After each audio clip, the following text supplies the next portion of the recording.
سیریز یا پیدا وکړو یا یې نقصان وکړو هغه چې هر څه وکړو خدای ډېره ګټه پیدا وکړه ملګرو چې د محمد رضوان او د کنګ بابر اعظم هغه مینه محبت یې د خلکو په زړه کې نور هم سیوا کو.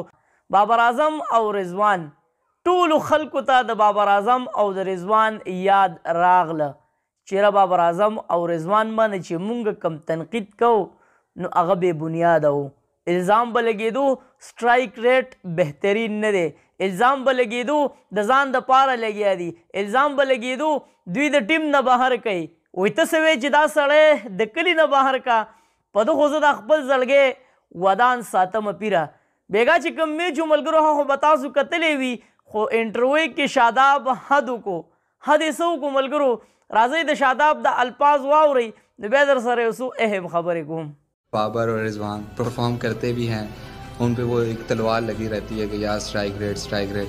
हम खुद चाहते थे एज ए नेशन, हम लोग यही चाह रहे थे कि यार हम यंगस्टर वो क्योंकि PSL में परफॉर्म कर रहे थे तो उनको इंटरनेशनल क्रिकेट में लेके आओ क्योंकि वो अच्छे स्ट्राइक रेट के साथ खेलते हैं. हमारी कौम को भी, हम सब लोग जो भी मीडिया वाले यहाँ बैठे हैं उनको पता चलेगा क्योंकि एक्सपीरियंस मैटर करता है. और जिस तरह उनकी परफॉर्मेंसेस थी उनको वैसी रिस्पेक्ट नहीं मिली जो हमारे सीनियर्स थे. मुझे लगता है कि इस सीरीज़ के बाद उनको काफ़ी ज़्यादा रिस्पेक्ट मिलेगी मीडिया की तरफ से भी और नेशन की तरफ से.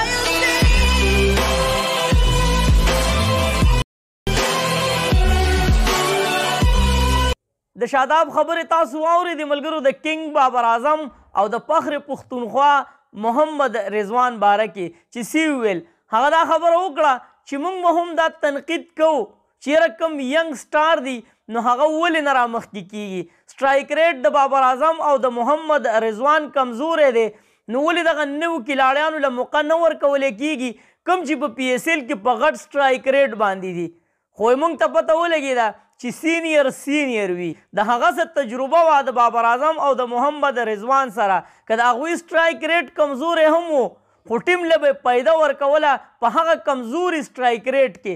که اوس تیزترین سټرایک ریټ دی ملګرو خو چې ټیم له پیدا نه ورکوي نو په داسې سټرایک ریټ باندې به څه وکړي. نو هغه دا خبره وکړي چې مخکې به پې تنقید کېدو خو د دې سیریز نه پس به بابر اعظم او محمد رضوان ته سوشل میډیا او عام خلک چې کوم دي نو هغه به ورله ډېر زیات عزت ورکوي. په سوشل میډیا چې ملګرو کله دا ټرینډ وچلیږي د چا ملګرو د کنګ بابر اعظم او د محمد رضوان نو بیا به ملګرو پته لګي چې ټول چې کوم پاکستانیان دي نو هغه څوک غواړي هغه کنګ بابر اعظم او محمد رضوان په ټیم کې لیدل غواړي. نو چې کله په سوشل میډیا باندې دا ټرینډ وچلیږي ملګرو او د بابر اعظم او د محمد رضوان هر طرف ته نارې وي نو بیا به مجبوره کېږي دغه چیف سلیکټران چې محمد رضوان او بابر اعظم به راولي ټیم ته او هغه ته به په کم نظرۍ باندې نه کتلی کېږي. د دغه چې کوم کلاړیان دي نو هغوی ته هم اوس پته ولګېده چې د بابر اعظم او د محمد رضوان نه بغیر دا ټیم نیمګړی دی. ځکه نیمګړی دی ملګرو چې تاسو په تیر ورلډ کپ کې پرفارمنس وکتو چې محمد رضوان او بابر اعظم زیات میچونه هغوی ګټلي وو. ولې ګټلي وو چې هغوی به یو بنیاد کېښودو د 60 70 80 رنزه پورې به یو بنیاد کېښودو نو باقي چې کوم ټول ټیم دی هغوی به په شریکه باندې 60 70 رنز وکړل نو ټیم به بیا دومره وو چې بالرانو به په میچ وګټو. نو د بابر اعظم او د محمد رضوان نه بغیر نه کیږي.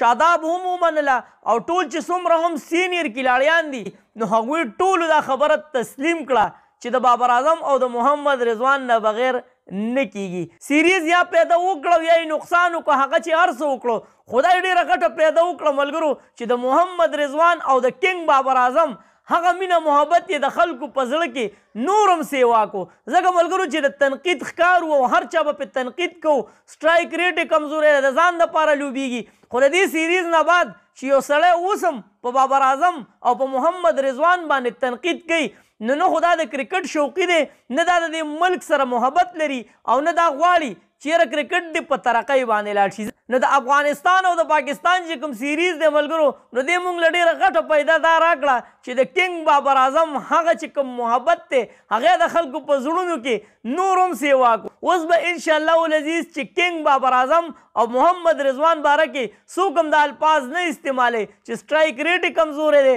او د ځان دپاره لګیا دي چې کوم حالات تیر شو نو دا به د دې خلکو په ذهن کې وي. دریم T20 چې کوم دی ملګرو نو هغه به نن لوبیږي. اخیری چې کوم د سیریز میچ دی نو هغه به نن وي په 9 بجې باندې.